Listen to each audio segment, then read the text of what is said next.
Dear student, turtle টিউটোরিয়ালের next ভিডিওতে তোমাদেরকে স্বাগত। আজকে আমরা যে ফাংশনগুলো প্র্যাকটিস করব সেগুলো হচ্ছে পিইউ মানে পেন আপ। পেন আপ অর্থাৎ টার্টেলের লেজটাকে বা টার্টেলটাকে ধরে নাও একটা পেন।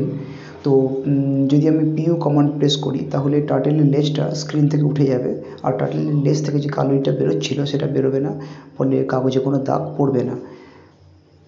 পিইউ কমান্ডের সাহায্যে আমরা এমন দাগ টানতে টার্টেলকে আমরা আগে নিয়ে যেতে পারবো, কিন্তু স্ক্রিনে কোনো দাগ না কেটে, যেমন এখন হলো। কিন্তু এবার টার্টেলটা কিছু দূর এগিয়ে গেল, এরপরে যদি আবার আমি দাগ টানতে চাই তখন আমাকে পিডি অর্থাৎ পেন ডাউন ফাংশানটাকে কল করতে হবে। আর তার প্যারেনথেসিসের মধ্যে কোনো রকম ভ্যালু বা কিছু দেওয়ার প্রয়োজন নেই। তখন টার্টেলটা আবার দাগ কাটতে শুরু করে দেবে। দেখো, ফার্স্ট লাইনে দাগ নেই, থার্ডে দাগ, ফার্স্ট লাইনে দাগ আছে, থার্ডে দাগ নেই, দাগ আছে, মাঝখানে দাগ নেই। ওকে, নেক্সট। আশা করছি বুঝতে পারছো। নেক্সট হচ্ছে পেন কালার। পেন কালার কমান্ডের বা পেন কালার ফাংশানের সাহায্যে আমরা কালার চেঞ্জ করতে পারবো। পেন কালার ফাংশানটাকে লিখে তার প্যারেনথেসিসের মধ্যে তোমাকে যে কোনো কালারের নাম লিখতে হবে। এখানে দেখো, লাস্টে যে দাগটা আমরা ড্র করেছিলাম সেই দাগটাকে গ্রিন কালার করব। দেখো দাগটা, না সরি, ব্লু কালার করলাম। তো কি হলো, জাস্ট পেন কালার লিখে ডবল কোটেশনের মধ্যে ব্লু, তুমি যে কোনো কালারের নাম লিখতে পারো। এবার ফার্স্টে যে দাগটা ছিল সেই দাগটাকে যদি কালার করতে চাই, তাহলে সেই দাগটা যেখানে ড্র হয়েছিল ঠিক তার আগে একটা জায়গা তৈরি করে বা লাইন তৈরি করে আমাকে পেন কালার লাইনটা লিখে টি ডট পেন কালার লিখে আমাকে কালারের নামটা ডবল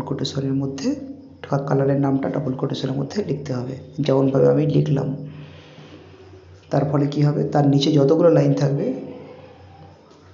এই যে আমি রেড লিখলাম, ওই রেডের নিচে যতগুলো লাইন থাকবে সেই লাইনগুলো ওই কালারে হয়ে যাবে।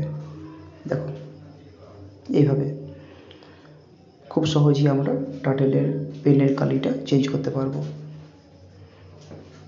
নেক্সট আছে পেন সাইজ। পেন সাইজের সাহায্যে আমরা টার্টেল যে দাগটা টানছে একটা মিনিমাম সরু লাইন, ওই লাইনটাকে যদি তুমি মোটা বা পাতলা করতে চাও তাহলে পেন সাইজ ফাংশানটির সাহায্য নিতে পারো। পেন সাইজের সাহায্যে খুব সহজেই তুমি মোটা বা পাতলা দাগ টানতে পারবে।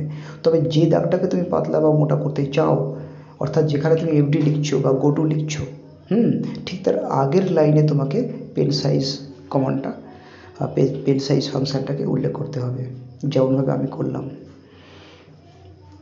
আই থিঙ্ক তোমরা বুঝতে পেরেছো। তাহলে আজকে ক্লাসে আমরা কী কী শিখলাম।